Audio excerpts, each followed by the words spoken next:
La loi Allure, portée par Cécile Duflot en 2014, a pour but de réguler les dysfonctionnements du marché immobilier, de protéger les propriétaires et les locataires, et de permettre l'accroissement de l'offre de logement dans des conditions respectueuses des équilibres des territoires.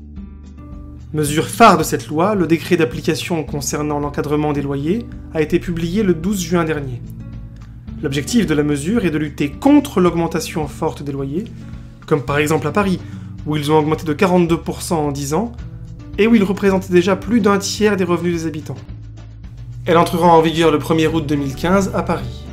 Lille devrait suivre en 2016, avant que cette mesure ne soit étendue à 28 zones si cette double expérimentation est concluante. La France n'est pas précurseur sur ce sujet. Des mesures de ce type ont déjà été mises en place à Berlin, Amsterdam, New York ou Stockholm. L'OLAP, un organisme indépendant, aura la charge de fixer les loyers de référence. Pour chaque logement, 4 critères sont étudiés. Ils permettent d'attribuer le logement à une catégorie. Le loyer de référence de l'habitation est simplement le loyer médian de tous les logements partageant la même catégorie. En particulier, Paris a été séparé en 14 secteurs à loyer homogène et 80 quartiers.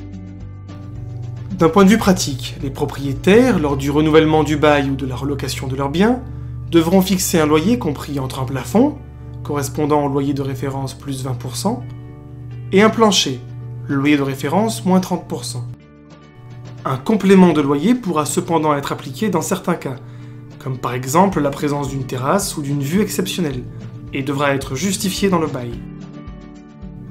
Les locataires qui se sentiront lésés par leur loyer pourront saisir la CDC dans un délai de 5 mois après la signature du bail.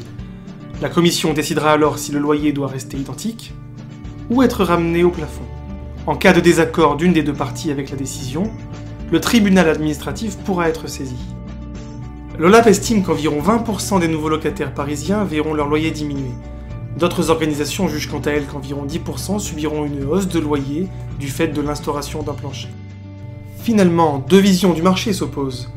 Les partisans de l'autorégulation, qui estiment que la loi fera baisser les investissements dans le locatif, et les partisans de la réglementation, qui considèrent qu'il s'agit du seul moyen de réguler les loyers.